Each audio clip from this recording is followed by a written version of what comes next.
Good evening, I'm Bo Williams and welcome to the 7. Let's get a look at the big 7 stories right now. And topping the list for us, millions of dollars to better connect East Knoxville to the rest of the city. City leaders want to undo some of the negative effects of urban renewal. Groups putting the project together sharing this map showing dashed lines where those upgrades would come, forming a cross centered on the intersection of Summit Hill and Dandridge Avenue, but extending over into the Five Points area and stretching across James White Parkway, the South Knoxville Bridge to the urban wilderness on the south side of the Tennessee River. Now, Knoxville's Community Development Corporation getting a federal grant of more than $42 million for the work. The money will be used to create nearly 10 miles of connections, including examples like greenways, trails, a linear park, and more, with accessibility in mind to help people on the east side make their way to and from downtown. I was raised in East Knoxville, raised by East Knoxville, and to see the restoring of connecting the community to resources, options, and opportunity is a great day. I worked with, for many years, spent time with students in East Knoxville. And even going downtown, often it was just a handful who had gone to a parade, who had gone downtown, who'd seen the Civic Center, or even gone beyond that. It's not just like a little gravel path. It's going to be ADA accessible. It's going to be like a linear park that is recreational and green space opportunities, but also a safe way to get to all those jobs that are downtown and in the old city. KCDC says making the city more walkable also aids in the affordable housing crisis, with letting people have access to homes they can afford in one area without limiting the prospect of jobs or childcare in another. And maybe cutting travel costs, since they could walk rather than having to fill up the tank for a regular commute. Details are still being worked out, and there is no current expected completion date, but we do know the target for starting construction is in 2025, and the plan is expected to be executed in 7 phases. Next at 7, a small brush fire, but a big reminder as we move into the spring season. Rural Metro Fire sharing some of these photos on social media in the last couple of hours. Take a look here, showing its response to a fire on Bowman Hollow Road in North Knox County. Rural Metro says its crews were called out just before 4 p.m., finding an acre of land burning. Now, they managed to dig a fire line around it and put out some hot spots, eventually getting it under control. The reminder from firefighters here, nicer weather brings the temptation to get outside and clean up your lawn. But you have to have a permit in Knox County to do any type of burning, and you have to follow the rules that come with the permit to protect yourself and, of course, your neighbors. A big and tragic turn tonight in the search for a missing man. Investigators say they have now found the body of Curtis Mason. You may remember Mason was the focus of a TBI Silver alert when he disappeared earlier February 26th, last seen in Harrogate. Now, people called law enforcement after spotting his van in a remote area off Kentucky Highway 92, close to Goldens Creek. Knox County, Kentucky Sheriff's Office tells us that he was pronounced dead, and at this time, no foul play is suspected.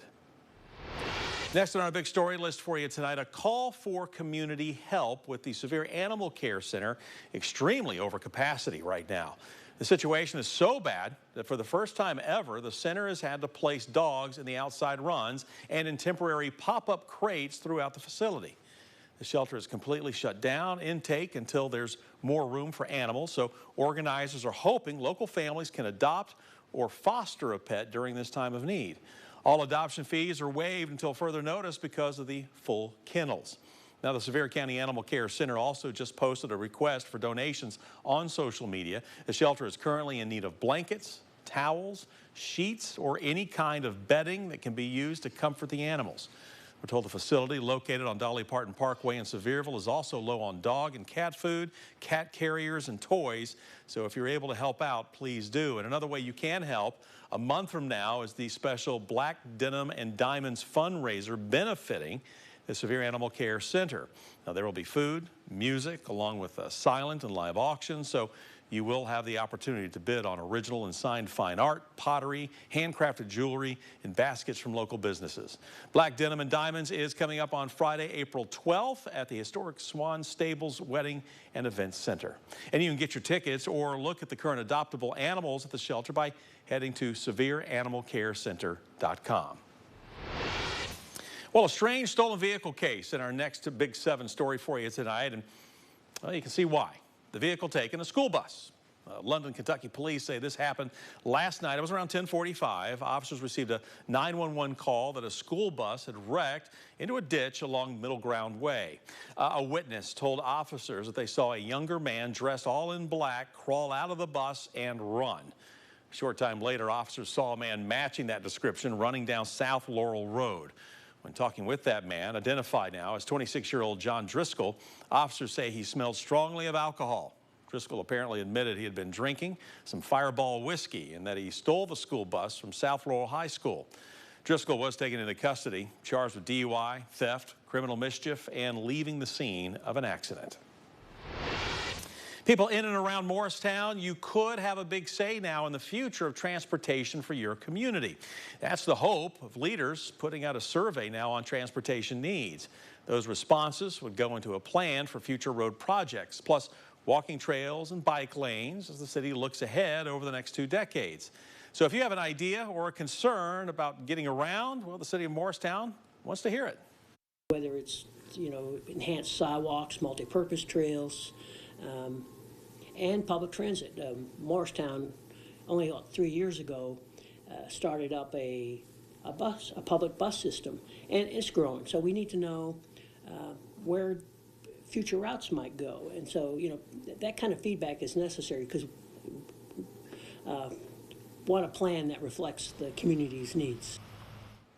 Answers will then be handed over to consultants who will then place them in categories as part of a presentation to the Metro Transportation Organization, ranking the projects for the long-range plan. That survey, by the way, is open until April. And we're wrapping up our Big 7 list for you now with a new place to cool off ahead of warmer weather. A new splash pad is coming to South Knox County. This afternoon, Knox County Parks and Rec announced that they will be adding a new splash pad to French Memorial Park right off of Martin Mill Road in South Knox County. And you don't have to wait too long. The Knox County Commission says the work should only take a couple of months. As a matter of fact, we've posted a link to help you find the splash pad nearest you. Just look for this story at WATE.com.